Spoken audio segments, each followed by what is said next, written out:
इंदिरा गांधी कृषि विश्वविद्यालय में सहायक प्रोफेसर भर्ती फर्जीवाड़े में नई फजीहत सामने आ गई है।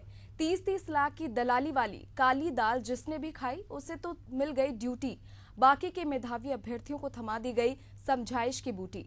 वाइस चांसलर कैसे बनने जा रहे हैं विश्वविद्यालय की ढाल, कुलपति गिरीश चंद्र चंदेल कैसे समझा रहे हैं मीडिया को नया खेल, जरा आप भी देखिए।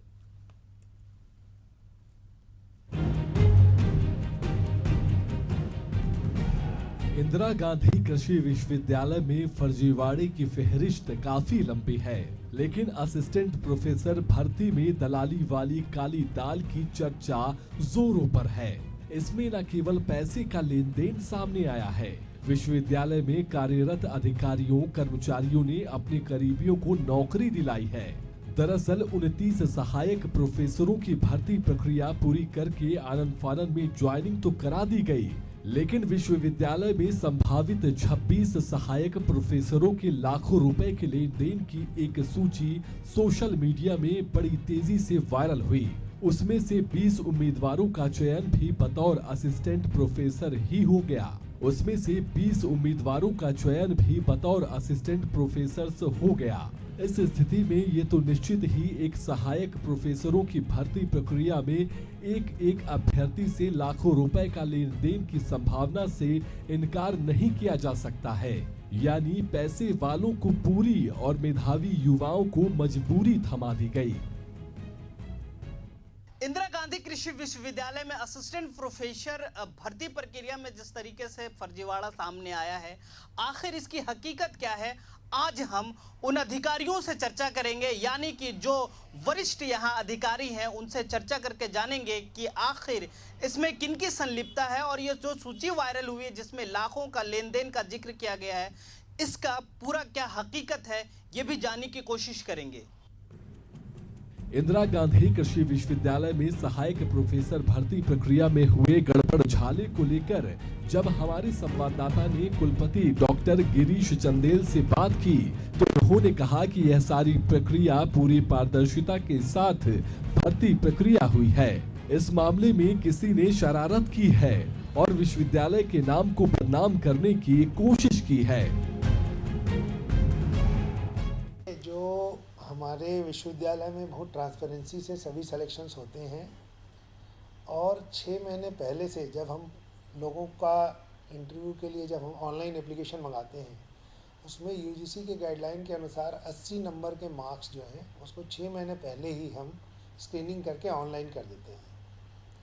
अब इस 6 महीने पहले में सभी पब्लिक डोमेन में जब ये लिस्ट होती है तो सबको ये पता होता है कि किसका कितने नंबर में है और क्या है।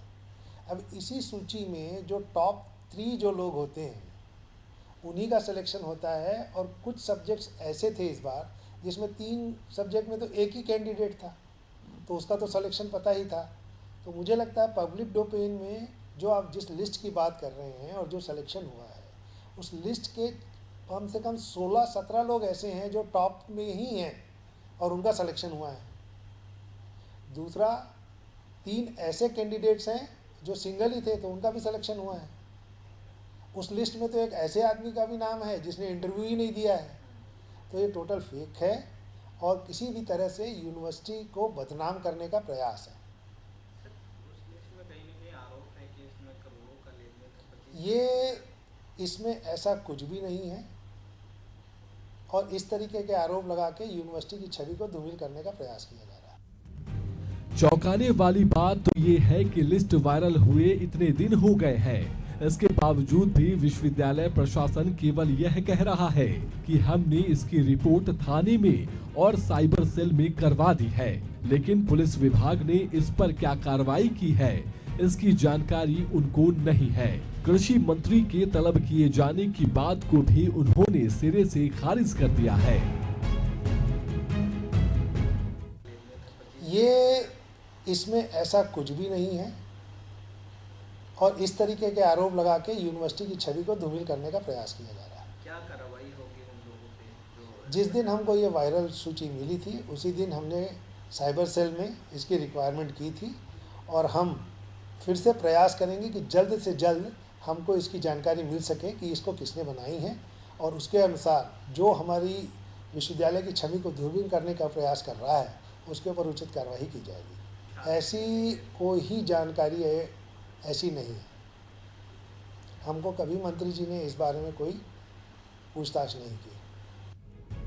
वैसे छत्तीसगढ़ के इकलौते कृषि विश्वविद्यालय में फर्जीवाड़े की फहरिस्त काफी लंबी है, जो अभी तक फाइलों में कैद है। ऐसे में सवाल तो ये उठता है कि यह मामला भी क्या ठंडे बस्ते में चला जाएगा।